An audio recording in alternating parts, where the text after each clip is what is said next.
Hello, welcome back to my top 5 choices from this year's 7DRL, that is 7-day roguelike competition.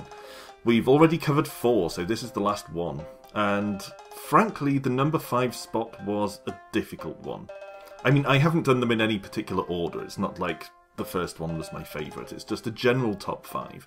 But the 5th space was a difficult one to fill. There's been quite a distinct division for me this year, where there have been several games, entries in the competition that really stood out as remarkably good.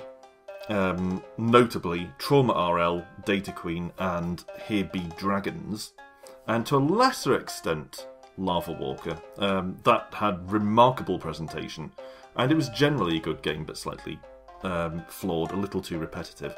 But they really stood out as the top entries. And then there was a distinct break there between those top entries and the games that were good, but that I can't recommend without reservation. So filling in the 5th spot was a little bit tricky. There are a lot of good games and a lot of interesting games that are worth playing, but scraping one into 5th position was tricky. I definitely considered at least 2 other games, maybe 3 other games apart from this one, but the one that made it was Kunoichi, which, as you can probably guess from the music and the word, if you're at all familiar with it, is Japanese themed. A Kunoichi, from what I understand, is basically a female ninja.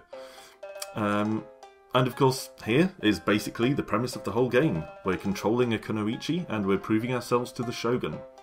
And one of the things that really stands out for pretty much everyone who I've spoken to who's played Kunoichi is the presentation, and that's going to become apparent immediately.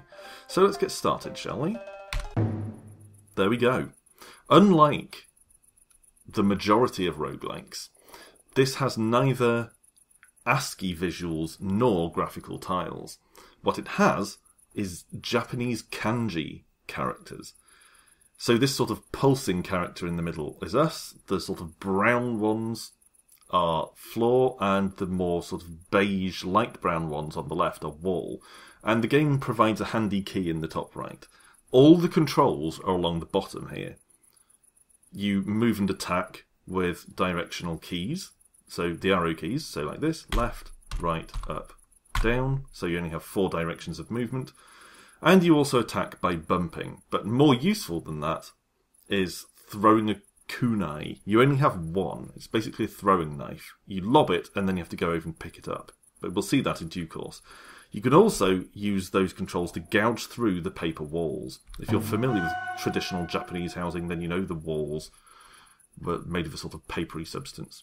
You heard a whistle just then, that's because I accidentally bumped the wall, and that means a guard in a neighbouring room knows I'm here. Where are you? There you are. There he is. The enemies conveniently are all in red.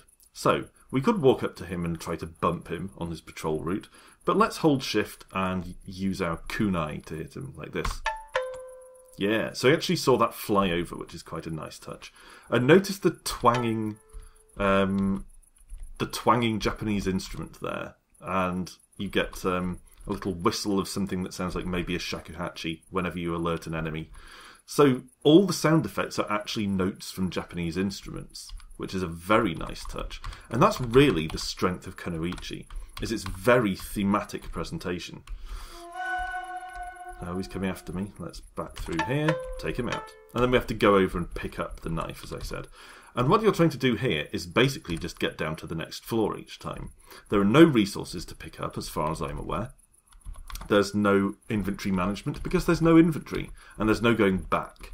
So you're just trying to progress until you presumably reach the bottom. But I never have.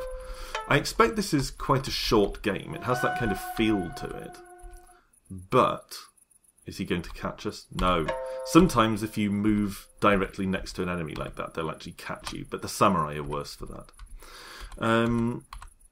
As far as I know, you're just trying to get to the bottom. What happens then, I don't know. And this is really what makes Kunoichi such an engaging prospect. It's really simple to play with its 4 directional controls and its simple throwing knife mechanic.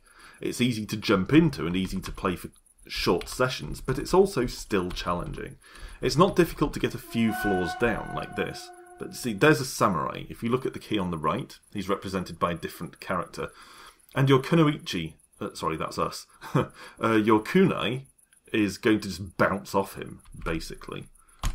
And you can try to hit him with a bump attack, but it doesn't have any effect. He's armoured.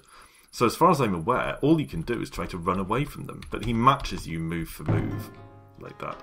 And that's where Kunoichi begins to fall down. That's why it was not a simple pick for the 5th place in my top 7 DRLs for this year, because you very often find yourself getting into a position like that when enemies just matching you move for move, and because it's a samurai, you can't beat it, and you can't get past it. The only thing you can do is allow yourself to be caught. If that's your own fault, it's not such a big deal, but a lot of the time they will come at you round a blind corner or the instant you enter a room, which is kind of an issue. Now, to try and get around this, you can hold shift and a direction to, instead of throwing your kunai, instead poke a hole in the paper wall, and then you can see we get a limited line of sight into the next room. So you get an idea of whether an enemy is patrolling there. Similarly, if you're close to a wall and an enemy is also close to the wall on the other side, you actually get a red glow on the wall. Maybe we'll see that at some point. Which does help to mitigate the chances of being... You saw the red glow there for a second, if you were paying attention. This does help to mitigate... There's a red glow. That means there's an enemy in the next room up there. Being able to peek through the walls does help to mitigate the problem of... See, here we go. How are we going to get through this? If that was a samurai, he'd have caught us then. It mitigates the problem, but it doesn't solve it. It's still altogether too easy to accidentally be caught by these guys. And that is what ends almost all of my runs in Kunoichi. So that's its big flaw, really. But it is nonetheless worth playing. One of the benefits, as I said, is that it's quick to dip into, and that's really the saving grace with this problem. It could be a much more punishing problem if the game was either longer or more difficult to control, relied on you gathering useful items and such. Or if it was just generally more complicated. If you had to go through character creation or something like that. When you, in that position, then when you die for something that's not really your fault, it would be deeply frustrating. In this, you can jump straight back in. You don't have to try and gather items or equipment. You don't have to create a character. You just jump straight in and start charging your Kunoichi around again. So, oh, that kind of thing happens quite a lot. So really, Kunoichi's great strength is its presentation, but it is also a fun, accessible, lightweight roguelike that nonetheless has a reasonable level of challenge, particularly considering it was thrown together in 7 days. So this is my 5th choice for the top 5 roguelikes released in 2014's 7DRL contest.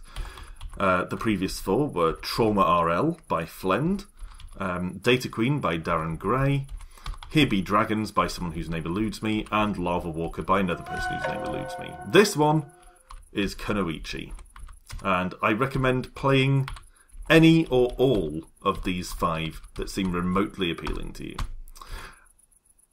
I mentioned that there were several other games I also considered for this spot, and we're going to look at a few of them in days to come. I'm going to do sort of runner-ups or honorary mentions for 7DRL entries from this year. So we'll get to see a few of the other games that I think are worth a play, either because they have some interesting mechanisms in them, or because they're just fun, but they didn't quite make the cut for one reason or another. Often because there's an idea with a fatal flaw that scuppers it, or maybe they're fun but they're too short, or they execute a particular mechanic badly. In any case, this has been Kunoichi and my top 5 of the 7DRLs from 2014. Thanks for watching, and rejoin me next time as we explore the runners-up. So until then, bye for now.